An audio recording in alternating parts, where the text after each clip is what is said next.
Hello friends, चलिए आज की क्लास शुरू करते हैं। देखो क्या हुआ कि बहुत दिनों से स्टूडेंट्स की डिमांड आ रही थी कि सर हर बार पैट में स्कोर उनका कम रह जाता है। पैट एग्ज़ाम नज़दीक आ गया। पैट देना इसलिए इम्पोर्टेंट होता है क्योंकि इसके बाद ही आप यूपी ट्रिपल एस सी के कोई एग्ज़ाम का मेंस दे पाओगे।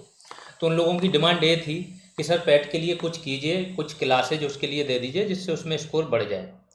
तो इसमें भी उनका सबसे ज़्यादा कंसर्न वाला जो टॉपिक था वो था आपका ग्राफ वाला जो आता है, आपका टेबल वाला आता है, बार डायग्राम, पाई चार्ट वगैरह, इस पे। ठीक है, डीआई बोलते हैं इस पूरे उसको, बोलते हैं डीआई, डेटा इंटरप्रिटेशन। ये 20 नंबर का आता है। बाकी तो आपके 13 जो टॉपिक उन्होंने दिए हैं सिलेबस में वो आते हैं आपके 80 नंबर में, और 10-10 नंबर के जो सबसे ज़्यादा आते हैं वो डीआई आते हैं। तो मैंने सोचा डीआई से ही शुरू करते हैं आपकी पैट की क्लासेज। जीएस तो ऑलमोस्ट लोगों को आती है थोड़ी बहुत। तो आज हम डीआई में क्या देखेंगे। एक तो आप समझ जाओगे कि डीआई को सॉल्व कैसे करना है। बहुत ध्यान से पूरी क्लास देखना, नोट बना लेना। आज की ही क्लास में आप 50% क्वेश्चन सॉल्व करना सीख जाओगे एक सिंगल क्लास में। इसको इतना आसान बना देंगे कि डीआई को जितना लोगों ने 50 क्लास, 30 क्लास या जितना टफ बना रखा है ना, आपके लिए बहुत आसान हो जाएगी डीआई इसके बाद। ठीक। तो पहली चीज़ कि डीआई आपको बहुत ध्यान से पढ़नी है। इसके बाद जब यहाँ से क्लास कर लो आप, तो आपको घर पे प्रैक्टिस करनी है डीआई की।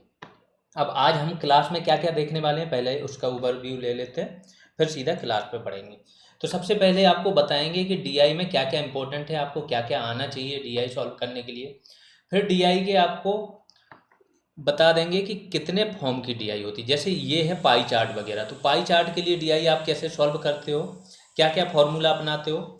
फिर सारे डीआई के टाइप, और उन टाइप में देखोगे आप कि बार डायग्राम क्या होता है, तो वो दिखा देंगे। ये केवल आपको देखना है, ये क्वेश्चन नहीं सॉल्व करने। लास्ट में जो आपके पाई चार्ट है उस पर एक क्वेश्चन उठाएंगे। तो एक क्वेश्चन पे आप जानते हो 5 क्वेश्चन बन जाते हैं, एक डायग्राम मिलता है तो 5 आपके, तो ये क्वेश्चन उठाएंगे। एक और क्वेश्चन उठाएंगे आपका, और 2 क्वेश्चन आपके पूरे सॉल्व कराएंगे। तो आपको एक आइडिया लग जाएगा कि हाँ जो चीज़ बताई है उसको अप्लाई कैसे करना। ठीक है, तो चलिए क्लास स्टार्ट करते हैं। सबसे पहले आपके सिलेबस में जो शब्द लिखे हैं उस पर आते हैं। एक है ग्राफ इंटरप्रिटेशन। ये इसके 2 क्वेश्चन आएंगे, मतलब 2 ग्राफ आएंगे, उस पर आपको सॉल्व करना है और 10 मार्क्स के होंगे। दूसरा है टेबल इंटरप्रिटेशन एंड एनालिसिस, मतलब एक टेबल दी रहेगी, उसमें कुछ डेटा दिया रहेगा, आपको उससे जो क्वेश्चन मिलेंगे उस टेबल से निकालने हैं उनके। ठीक है, तो ये कितना है, 2 टेबल मिलेंगे आपको, ये भी 10 मार्क्स के आएंगे, टोटल 20 मार्क्स। पहली चीज़ है फ्री के मार्क्स होते हैं। ठीक है, यहाँ पे आपको ज़्यादा मेहनत नहीं करनी होती है। जैसे मैंने बोला ना, 5 क्लास अगर आपने सही से कर ली, और प्लस जो आपको 2-3 प्रैक्टिस सेट्स दिए जाएंगे वो आपने सॉल्व कर लिए, डीआई इतनी सिंपल आती है यहाँ की, आराम से सॉल्व हो जाती है। जीएस के लिए आप कितनी सारी बुक्स पढ़ते हो, तो हिस्ट्री इन्होंने दी है 5 नंबर की, और बुक्स आपको हिस्ट्री के लिए पढ़नी पड़ेंगी 3-4, वो भी जरूरी नहीं, उसमें से भी पूरे नहीं कर पाओगे। कितनी भी बुक पढ़ लोगे, 3 क्वेश्चन होंगे, चौथे पे कहीं ना कहीं अटक जाओगे। सबसे आसान होगी डीआई की, बस नॉर्मल पढ़ो, फिर आप क्वेश्चन सॉल्व कर जाओगे। हिंदी में इसको बोलते हैं ग्राफ की व्याख्या, और दूसरे को बोलते हैं तालिका की व्याख्या एवं विश्लेषण। वैसे पार्ट जो मैंने बता दिया स्टेटिस्टिक्स का पार्ट है, ये डीआई जो हो गया डेटा इंटरप्रिटेशन। तो ये सब स्टेटिस्टिक्स का ही पार्ट है, चाहे इसको डीआई बोल लो, चाहे पाई चार्ट बोल दो, चाहे बार डायग्राम बोल दो, चाहे लाइन डायग्राम। अब ये सॉल्व करने के लिए आपको क्या क्या कॉन्सेप्ट आने चाहिए, ठीक है, उस पर बात करते हैं। सबसे पहले तो परसेंटेज आपको थोड़ा बहुत आना चाहिए, बहुत ज़्यादा नहीं, ध्यान रखना। नॉर्मल भी अगर आपको ये तीनों चीज़ें आ रही हैं, बस आपका काम हो जाएगा, फिर आपको डीआई के लिए कुछ नहीं चाहिए। दूसरा औसत आना चाहिए, और तीसरा प्रोपोर्शन आना चाहिए, अनुपात की, ये इसका उसका रेशियो ये है, तो कैसे निकालोगे। तीनों पे बात करेंगे। अगर नहीं आ रहा तो मैं थोड़ा सा बता देता हूँ। जैसे आपको बताया कि ये 10% ये है, टोटल कुल कितना है, 100 है, तो इसका ए कितना है, 10% है, बी 20% है, तो 100 में से आप ये निकाल पाओ। अगर दो संख्या दे दी है कि ए 50 है, बी 200 है, तो ए बी का कितना परसेंट है, तो आपको ये निकालना आना चाहिए कि बी का कितना है, तो 50/200 कर दोगे वो मल्टीप्लाई बाई 100। ऐसे आप परसेंट, बस इतना ही नॉर्मल सा आपको परसेंटेज आना चाहिए। अनुपात में है दो, उसका रेशियो अगर आपको दे दिया कि ए रेशियो बी 5:3 है, और कुल कितना है, कुल का अगर दे दिया कि कुल ए कितने हैं आपके 50 हैं, और 5:3 के उसमें डिवाइडेड हैं, तो आपको ए की संख्या निकालनी, बी की निकालनी, तो आप क्या करोगे, इन तीनों को जोड़ दोगे दोनों को। ठीक है, तो 5 + 3 क्या हो जाएगा, 8। अब ए आपका है तो ए कितना हो जाएगा, ए 5/8 हो जाएगा और बी कितना हो जाएगा आपका 3/8।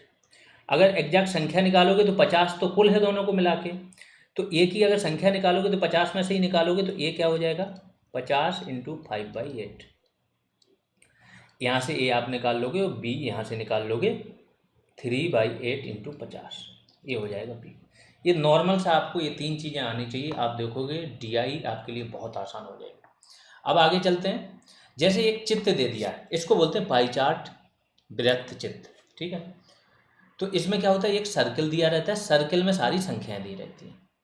तो यहाँ ध्यान से समझो क्या बात करता है, ये कॉन्सेप्ट आपको समझ में आ गया, क्योंकि ग्राफ वगैरह तो देख के लोग समझ भी जाते हैं, दिक्कत यहाँ होती है। प्लस ये आपके उसमें नहीं लिखा है, मैंने पेपर देखे पिछले साल के 2021 में भी आपका वृत्त चित्र से आया था और 2022 में भी क्वेश्चन आए थे, तो इससे क्वेश्चन पूछते हैं, ठीक है। तो इसमें डिग्री दिया है, कोण दिया है, ये क्या है कोण। तो एक वृत्त के टोटल कोणों का योग कितना होता है ये तो आपको पता है 360। यहाँ पे भी अगर आप इनको ऐड करोगे तो 108 + 72 कितना हो जाएगा 180, और 144 + 36 भी 180 हो जाएगा, 180 180 कितना 360। तो ये 360 में टोटल होगा, उसमें से ही इसका क्या है अलग अलग पार्ट में डिवाइड किया। अब जैसे इसकी वैल्यू दे दी 1000, ठीक है। कुल पूरे वृत्त का ये कुल भार कितना 1000, या ये ऐसे बोले तो कुल स्टूडेंट कितने हैं ये 1000, तो कुल की संख्या हमेशा दी रहती है, तो कुल संख्या कितनी 1000 है। अब इसका 72 डिग्री का ये कोण बना रहा है, तो आपको इंग्लिश बोलने वालों की संख्या निकालनी है, इंग्लिश पढ़ने वालों की संख्या निकालनी। तो आप क्या करोगे 72, कुल डिग्री पे जाओगे तो कितना हो जाएगा 360, तो 72/360 ये तो हो गया इसका वेटेज। अब कुल का वेटेज कितना 1000, तो यहाँ पे आपकी इंग्लिश की संख्या निकल जाएगी, चाहे वो बोलने वाले या पढ़ने वाले जिसकी भी निकाल लो आप, ठीक है। ऐसे ही साइंस पढ़ने वालों की निकालोगे तो 36 और कुल कितना टोटल कितना है 360 × 1000। तो यहाँ पे आप देखोगे कि ये 1/10 हो गया, तो 100 बचेगी। तो ये साइंस बोलने की संख्या कितनी 100 बचेगी। ये नॉर्मल से याद रखो, अभी क्वेश्चन में जब यूज होगा तो बार बार रिपीट होगा, पूरा याद हो जाएगा। एक तो ये देते हैं डिग्री कोण, दूसरा दे देते हैं परसेंटेज। तो जब परसेंटेज देंगे आपको, तो परसेंटेज का कुल योग कितना होगा 100, तो ये दे देंगे जैसे 20, तो ये दे देंगे आपका कितना 30, फिर ये देंगे 20, तो ये देंगे 30, तो कुल परसेंटेज होगा। तो परसेंटेज आप कितने में 100 में से निकालोगे, इसका निकालना है। जैसे 1000 है वो 20% दे दिया आपको, तो आप क्या करोगे 20/100 × 1000। अभी अगर थोड़ा सा नहीं समझ में आ रहा है तो आगे चल के पूरा समझ में आ जाएगा, बार बार ये चीज़ें रिपीट होंगी। अब देख लेते हैं यहाँ पे फॉर्मूला क्या लगना है। अंश या कोण के आधार पर विभाजन, ठीक है। तो अगर कोण के आधार पर विभाजन हुआ है तो टोटल भाग कितने होते हैं 360 डिग्री, ये तो पता है कुल भाग। तो जो भी डिग्री हो जिसका पूछा गया, अगर सपोज करो उसका 20 डिग्री का ही कोण बना रहा है वो, और उसका पूछा गया कि इसका वेटेज निकालो, तो 20/360 हो जाएगा उसका वेटेज। अब उसको अंकों में बदलोगे तो जितना कुल का मान दिया रहेगा उससे मल्टीप्लाई कर देना। प्रतिशत के आधार पर दिया है, तो प्रतिशत अगर दे दिया है कि ये 10% है, तो कुल कितने का 10% है 100 का, तो 10/100 ये तो हो गया इसका वेटेज पूरा। अब जो टोटल मान दिया रहेगा उसमें से आप इसको मल्टीप्लाई कर दोगे तो यहाँ निकल आएगा। अब जैसे यहाँ पे, अब आपको इतना तो समझ में आ गया होगा कि टोटल 100% तक होता है या 360 डिग्री होता है, इतना ही होता है। या तो पूरा वृत्त होगा तो 100% होगा, या 360 डिग्री होगा। तो 100% इज इक्वल टू कितना हो गया 360 डिग्री। तो 1% कितना हो गया 100 इधर आ जाएगा, तो 1% इक्वल टू 360/100, यही हो गया। इसको 20 से वो कर दो तो ये आ जाएगा 18/5। तो अगर आपको परसेंट से इसमें बदलना है, ठीक है, 1% दिया है उसको डिग्री में बदलना है, तो आप क्या करोगे 18/5 से मल्टीप्लाई कर दोगे। परसेंटेज को डिग्री में अगर चेंज करना, वैसे इतने क्वेश्चन नहीं आते डीपली, फिर भी समझ लो। और अगर आपको डिग्री को परसेंटेज में बदलना है, जैसे दिया है कि 72 डिग्री को परसेंटेज में बदलो, तो आप क्या करोगे 72 डिग्री को परसेंटेज में बदलना 5/18 से इसको उल्टा कर देते हो, ठीक है, इससे गुणा कर दोगे तो ये परसेंटेज में आ जाएगा, ठीक। जैसे 18 × 4 ये क्या हो गया 72, तो 20% हो जाएगा, ठीक। आगे चलते हैं। प्राइमरी डाटा जो क्वेश्चन में दिया है, दो टाइप के डेटा होते हैं, ध्यान रखो। एक डेटा होता है प्राइमरी डेटा, एक होता है सेकेंडरी डेटा। अगर आपने सेकेंडरी डेटा बना लिया तो आपका क्वेश्चन वहीं सॉल्व हो गया, फिर कुछ भी नहीं करना होता, नॉर्मल सा काम रहता है। अब मैं ये बताऊंगा आपको कि सेकेंडरी डेटा बनाना कैसे है। उसके पहले आप ये जान लो कि पहले कितने टाइप के क्वेश्चंस आ सकते हैं आपके। पहला फॉर्म होता है आपका टेबुलर फॉर्म, सिंपल सी टेबल दी रहती है। दूसरा होता है बार डायग्राम, अभी सबके चित्र दिखाएंगे तो समझ में आ जाएगा, उन पर क्वेश्चन भी बताएंगे कि किस टाइप के बनते हैं। तीसरा होता है लाइन ग्राफ, चौथा होता है पाई चार्ट, और पांचवा होता है मिसलेनियस या कॉम्बिनेशन होता है। ठीक है, तो टेबुलर वाले में क्या होता है, एक टेबल दे दी आपको, ये टेबल दे दी कि स्टोर है, ए स्टोर है, इसमें टोटल बाल पॉइंट पेन है जो कितने बेचे गए ए स्टोर से, तो 108 बेचे गए। Ratio of ball point pen to gel point pen, तो जेल और बाल का जो रेशियो है, ठीक है, वो कितना है 9:5। ये दोनों का रेशियो है। और जो आपका टोटल बाल पॉइंट पेन कितने बेचे गए 108। तो अगर आप बाल पॉइंट पेन इधर देख लो तो ये क्या हो जाएगा, इसका अगर निकाल लो यहाँ से वो, तो रेशियो है तो 9/14 हो जाएगा, ये बाल पॉइंट पेन है। और ये टोटल कितने हो रहे हैं, किसी एक ही ये संख्या मान लो, तो ए इंटू 9/14 इज इक्वल टू क्या हो जाएगा 108। तो यहाँ से दोनों बाल और जेल की दोनों की संख्या निकल आएगी, टोटल संख्या ये हो जाएगी। तो ऐसे करके आप यहाँ से सॉल्व कर पाओगे। बार ग्राफ देख लेते हैं कैसा होता है। इसमें डेटा को दर्शाने के लिए विभिन्न आकार की पट्टियों का प्रयोग किया जाता है। बार मतलब होता है पट्टी, पट्टी मतलब इस तरीके की पट्टी होती हैं, आकार कुछ भी हो सकता है इसका, इनका, जिसको ग्राफ भी आप देख मतलब ग्राफ के रूप में भी जानते हो। ठीक, बार ग्राफ पर प्रत्येक बार या कोई अन्य पैटर्न विभिन्न प्रकार के डेटा की मात्रा को रिप्रेजेंट करता है। अब इसका फोटो देख लो, एक फ़ोटो तो ये है, ये क्लियर नहीं था तो मैंने ये दूसरा लगा दिया। ठीक है, ये फ़ोटो यहाँ से अब आपको समझ में आ जाएगा। इस टाइप के जो बार डायग्राम होंगे वो इसे बोलते हैं, जो गोल होते हैं उनको बोलते हैं वृत्तचित्र या पाई चार्ट। इसमें अगर दिया है कि इंग्लैंड है आपकी 1985 और 2035 में, क्या है पॉपुलेशन 65 के ऊपर कितनी हो जाएगी इंग्लैंड की। 1985 में क्या थी 65 प्लस के ऊपर के जो व्यक्ति हैं, जनसंख्या है 1985 में ये क्या थी, और 2035 में क्या हो जाएगी, इसकी बात हो रही है। तो पहले क्या थी इनकी 15%, और फिर कितनी हो जाएगी ये आपकी 22 या 23%, ऐसे है। ठीक है, ऐसे करके ये पूरा डेटा दिया है। वेल्स का दिया, स्कॉटलैंड का दिया, नॉर्थ आयरलैंड का दिया और यूके का दिया टोटल। अब इसमें एक मान आपको हमेशा मिला रहता है, कुल कुल संख्या आपके पास हमेशा रहती है। तो कुल सपोज करो ये 10,000 है, तो फिर उसी के परसेंटेज के रूप में आप निकालते हो कि इतने परसेंटेज है, इतने परसेंटेज। फिर इस टाइप के कोई भी क्वेश्चन आप बना सकते हो। अगला आ जाते हैं लाइन ग्राफ। लाइन ग्राफ क्या होता है कि लाइन होती हैं, जैसे इसमें बार बना है ऐसे लाइन जाएगी डेटा करके, ऐसे दिखाएगी आपको। तो आपको उस मोड पे, अगर कोई सन है यहाँ पे 2002 में अगर बात हुई कि बी का डेटा क्या है, तो इस मोड पे आपको ये वैल्यू चाहिए होती है, लाइन से आप निकालते हो। जैसे चित्र देख लो, ये वाला चित्र है, ये भी क्लियर नहीं दिख रहा आपको, तो यहाँ पे देख लो एवरेज मंथली रेनफॉल, जो वर्षा हुई है एक महीने में, उसका ये ग्राफ है। तो अगर जनवरी है तो ये 2.2 है, 5 ही उसमें डिवाइड है। ठीक है, तो ये कितनी हो गई 2.2 की वर्षा हो गई। फरवरी में कितनी हो गई, फिर से कम हो गई। फिर इसके बाद आप जाओगे मार्च में तो फिर 2 पे आ गई। तो इस तरीके से, तो ये एक सिटी का है, ये दूसरी सिटी का है। इसी से आप क्या करते हो, सेकेंडरी डेटा बनाते हो। बस इतना ध्यान रखना, ग्राफ का कोई वैल्यू नहीं होता है, ये है प्राइमरी डेटा जो आपको मिला है, ये है क्या है प्राइमरी डेटा। इसी से अगर आपने अपने पेज पे सेकेंडरी डेटा बना लिया तो फिर ये क्वेश्चन और ग्राफ खत्म, इससे काम नहीं रह जाता, उसी से ही सारी चीज़ें बड़ी आसानी से सॉल्व हो जाती हैं। तो ये ऐसे इसी से क्वेश्चन बने, जैसे इसी में से क्वेश्चन बना दिए कि सभी ब्रांडों के बिकने वाले ईयरफोन क्या है, ये वो किसी टाइप का क्वेश्चन बना सकते हैं। ठीक है, ये चित्र और क्वेश्चन थोड़े इधर उधर हो गए। फिर तीसरा आता है पाई चार्ट।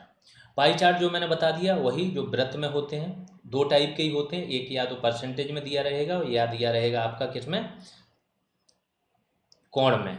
ठीक है, डिग्री में। तो ये आपका परसेंटेज में है पाई चार्ट, इसी तरीके से होता है, इस पर भी क्वेश्चन आपके बन जाते हैं। जैसे ये दिया है तो ये आपका क्या है कोण में है, और वो था आपका परसेंटेज में।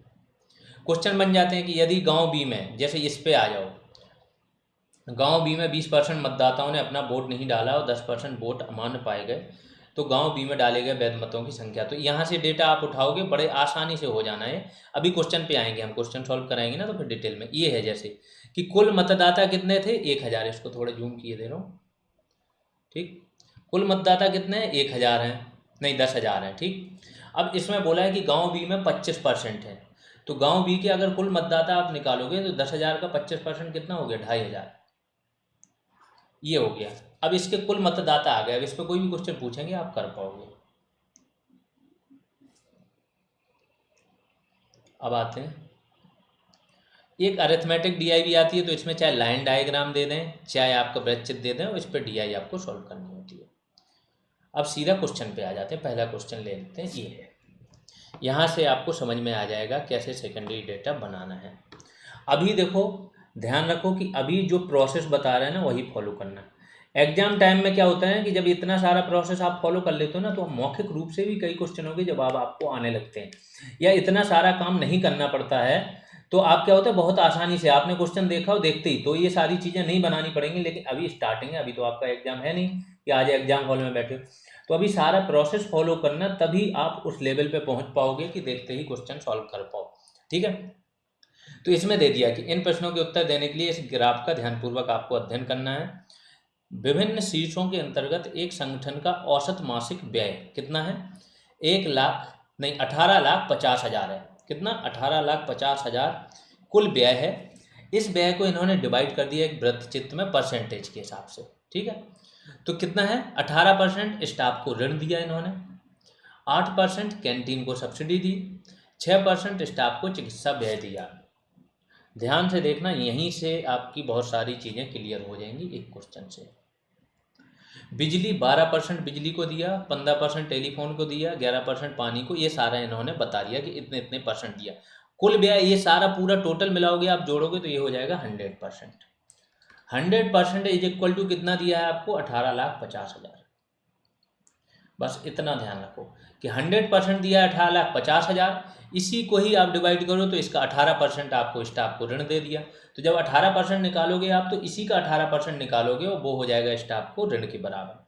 कैंटीन को सब्सिडी दे दी कितनी, 8%। तो आप क्या करोगे, जैसे आपको निकालना है स्टाफ को ऋण, स्टाफ को ऋण कितना मिला, तो आपको जो सेकेंडरी डेटा बनाना है वो कैसे बनाना पहले ही समझ लो। आपने एक टेबल बना ली, टेबल में क्या कर लिया, कॉलम बना लिए 2-3। बड़ा ही आसानी से बन जाता है, इसमें इतना समय नहीं लगता है। जो यहाँ पहला दे दिया आपने स्टाफ को ऋण। अब स्टाफ को ऋण आपने देख लिया कि कितने परसेंट दिया है इन्होंने, 18%। तो आप क्या करोगे, 18,50,000 का 18% निकाल दोगे। 18,50,000 इंटू 18/100, ऐसे करके इसका निकल आएगा। और जो वैल्यू निकल के आएगी वो आपको यहाँ लिख लेनी है बस। दूसरा क्या करना है आपको, कैंटीन सब्सिडी, ये कितनी है आपकी, 8%। तो इसका 8% जो निकलेगा वो वैल्यू यहाँ पे लिख देनी, यहाँ पे। ऐसे ही करके सबका आपको यहाँ लिख देना है, तो फिर आपको बार बार क्वेश्चन नहीं देखना पड़ेगा। यहाँ से आपका काम हो गया खत्म, ठीक। अब क्वेश्चन देख लेते हैं, फिर मैं ये टेबल बताऊंगा, जो मैंने टेबल बना रखी है ऑलरेडी। तो पहला क्वेश्चन है कि स्टाफ के वेतन और स्टाफ के ऋणों पर हुए व्यय के बीच का अंतर क्या है। क्वेश्चन देख लो, ये सारे सॉल्व कराएंगे तो आगे चलेंगे, वहाँ सॉल्व हो जाए। अब जैसे स्टाफ के वेतन, और अगर आपने ये सेकेंडरी डेटा बनाया हुआ था कि स्टाफ का वेतन पे कितना खर्च हुआ, तो स्टाफ के वेतन कहाँ है, यहाँ पे स्टाफ को वेतन 20% खर्च हुआ 18,50,000 का। तो इसका 20% अगर आपने यहाँ टेबल में निकाल के रखा है, तो एक डेटा आपके पास स्टाफ के वेतन का है, और दूसरा क्या पूछा है इसमें, स्टाफ के ऋणों पे व्यय। तो स्टाफ के ऋणों पे व्यय कितना है, स्टाफ के ऋण को दिया है 18%। तो या तो आप यहाँ का 18,50,000, दोनों का अंतर पूछा है ना, दो चीज़ें हैं यहाँ पे, ठीक है। तो ये कितना है आपका, 20% व्यय किया, तो इसका 20% निकाल लो 18,50,000 का। इस टेबल में निकला हुआ ऑलरेडी होगा, तो जो भी होगा सपोज करो वो वैल्यू ए आ गई, और दूसरी वैल्यू आ गई है बी।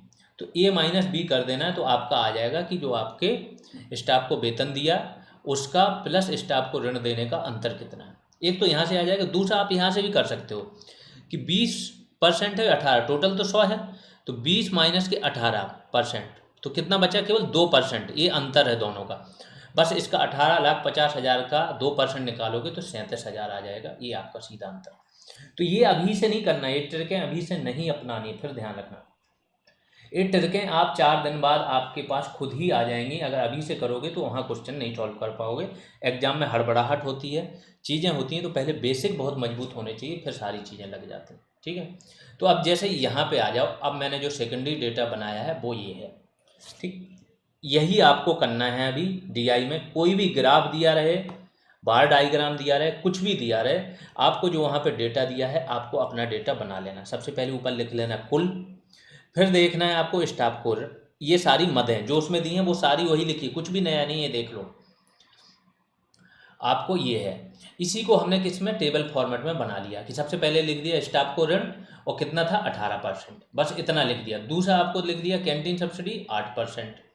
तीसरा लिख दिया आपका क्या, स्टाफ को चिकित्सा व्यय 6%, बिजली इतने %, टेलीफोन, ये लिख दिया और कुल लिखा ही है ऊपर। तो बस कुल का निकालते गए तो ये दूसरा डेटा आपके पास आ गया।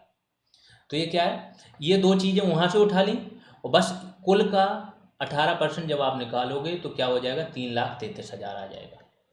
परसेंटेज मैंने बता दिया, किसी का परसेंटेज निकालना, इसका परसेंटेज ये है, कोई संख्या वो छोड़ दो, 100 है, जैसे 100 का 20%, वैसे तो सब लोगों को आता होगा जब इतने बड़े एग्जाम दे रहे हो आप लोग, फिर भी जिन लोगों को नहीं आता है, एक आध दो लोग हैं, तो 100 का अगर आप 10% या 15% निकालना है, जितने परसेंट निकालना है, तो 100 × 15/100 कर लो, तो ये 15 आ जाएगा।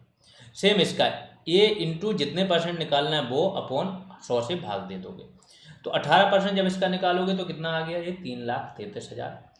कैंटीन सब्सिडी 8% निकालनी है तो कितना आ गया, 1,48,000। स्टाफ चिकित्सा पे 6% व्यय किया तो 1,11,000। बिजली पर 12% तो 2,22,000। ऐसे करके निकाल लिया। इतना ज़्यादा कैलकुलेशन आपके उसमें नहीं होता है, क्योंकि आपके यहाँ कैलकुलेटर अलाउ नहीं होता है। वैसे जो बीपीएससी मेंस है उसमें डीआई आती 72 नंबर की, वो 72 में 72 स्कोर करने पड़ते हैं, तभी समझो आप टॉप रैंक की आशा कर सकते हो। और मैंने पिछली बार 72 में 72 पाए थे, इसी के लिए डीआई पढ़ी थी। तो आप लोग की तो काफ़ी सिंपल आती, वहाँ कैलकुलेटर अलाउ होता है, ध्यान रखो। कैलकुलेटर अलाउ इसलिए करते हैं क्योंकि डेटा बहुत बड़ा होता है। क्वेश्चन तो ये सिंपल लिए आज के मैंने, जो बीपीएससी के क्वेश्चन है वो डेटा काफ़ी बड़ा होता है, तो उस डेटा में कैलकुलेटर अलाउ होता है, और वो डेटा को सॉल्व करने में बहुत टाइम लग जाता है। आप लोग का डेटा उतना वो नहीं आएगा, आराम से निकाल पाओगे। तो स्टाफ को ऋण का आपने देख लिया कि 18% है, ये निकाल लिया, ये सारी वैल्यू आपने निकाल के रख ली। अब जितने भी क्वेश्चन होंगे मुश्किल से 10-10 सेकंड के बचेंगे, आगे चल के आप देखोगे ना 10 सेकंड का क्वेश्चन बचेगा। ये पूछा गया पहला क्वेश्चन, जो पूछा गया था क्वेश्चन आपको पता होने चाहिए, ये है। पहले क्वेश्चन देख लो कि स्टाफ के वेतन और स्टाफ के ऋणों पर हुए व्यय के बीच अंतर। तो वेतन की वैल्यू आपके पास है, ऋणों पर हुए व्यय की वैल्यू भी है, दोनों का अंतर बस दोनों में से घटा देना, आ जाएगा। बिजली पानी दोनों में कुल मिलाकर व्यय, कुल व्यय कितना था। फिर से बहुत सिंपल क्वेश्चन है कि बिजली पे व्यय और पानी पे व्यय, दोनों में क्या है, अंतर बताना है आपको। तो यहाँ पे बिजली पे व्यय देख लो, कहाँ है, ये है 2,22,000, और पानी पे व्यय कितना है, 2,03,500। बस इसमें से घटा देना है। तो अगर आप इसमें देखो तो 18,500 आ जाएगा।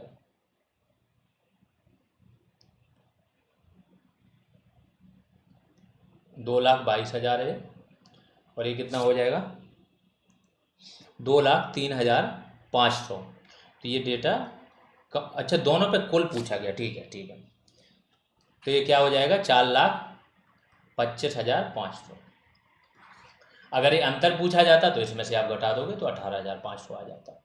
तो इस प्रकार से जो भी क्वेश्चन है। अब अगला पूछा गया आपसे, स्टाफ पर खर्च किया गया चिकित्सा व्यय, वेतन पर खर्च किए गए व्यय का कितने प्रतिशत है, ये अलग आ गया। बस यही आपका सबसे एडवांस लेवल के क्वेश्चन यहीं तक आ सकते हैं आपके पैट में, कि या तो अंतर पूछेगा, या सबसे ज़्यादा पूछेगा, या सबसे कम पूछेगा, या औसत पूछ लेगा। अगर सबका औसत पूछा तो आपको क्या करना है, सबको जोड़ के और जितने नंबर हैं उनको उनसे भाग दे देना, तो ये सबका औसत आ जाएगा। ठीक, अब पूछा है कि स्टाफ पर खर्च किया गया जो चिकित्सा व्यय है, वेतन पर खर्च किए गए व्यय का कितने प्रतिशत है।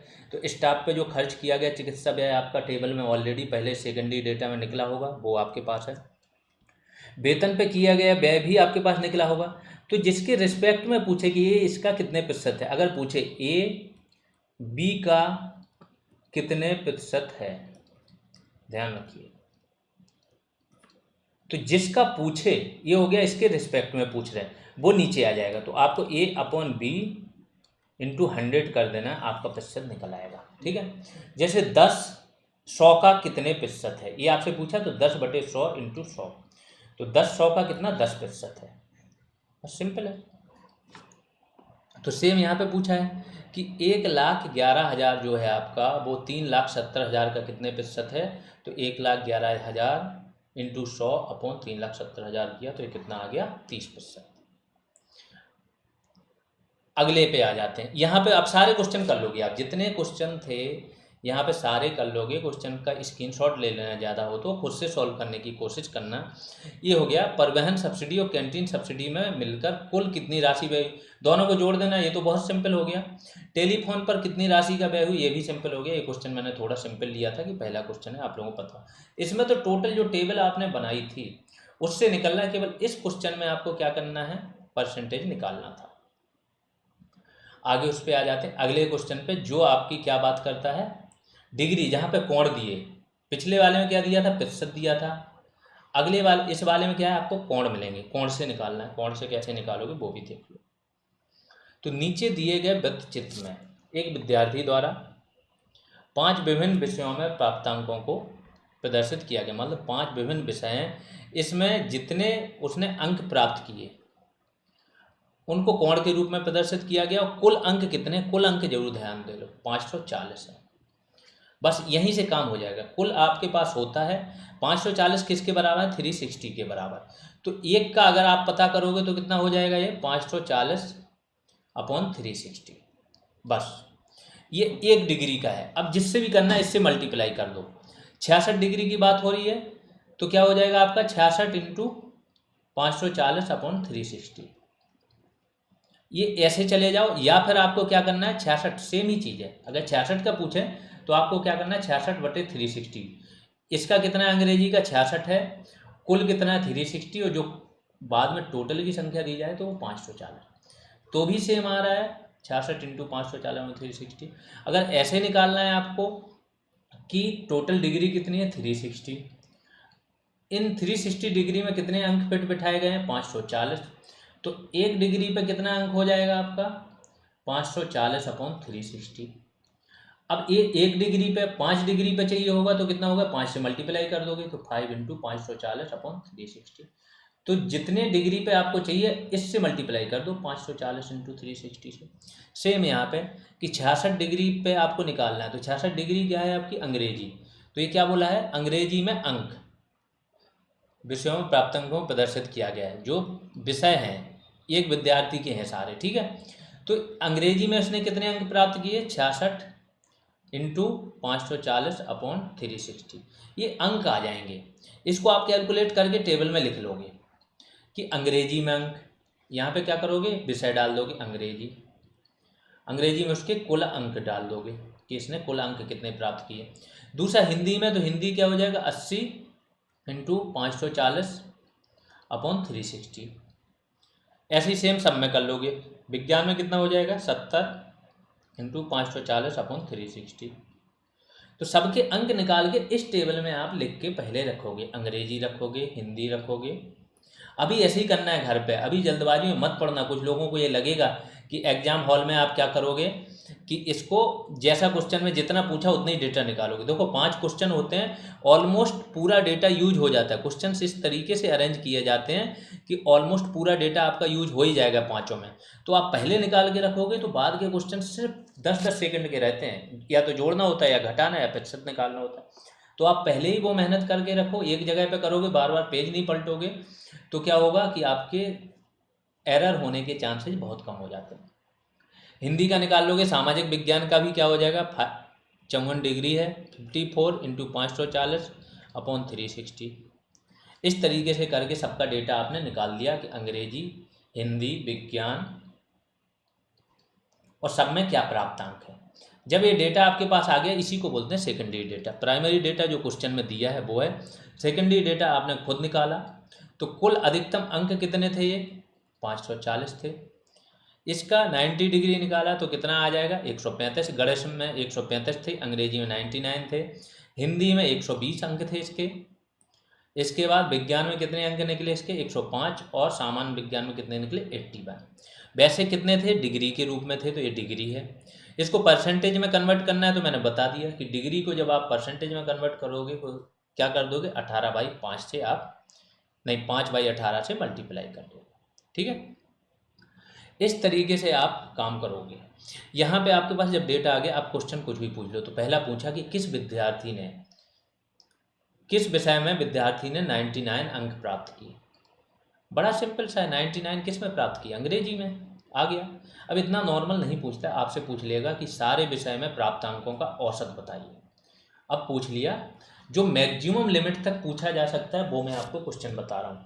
अगर बताएगा कि इस व्यक्ति द्वारा गणित, अंग्रेजी, हिंदी, विज्ञान और सामान्य विज्ञान या सामाजिक विज्ञान, इसमें कुल प्राप्त अंकों का औसत बताइए। तो जब जिस चीज़ का औसत आपको निकालना हो तो पहले उन सारी संख्याओं को जोड़ दो।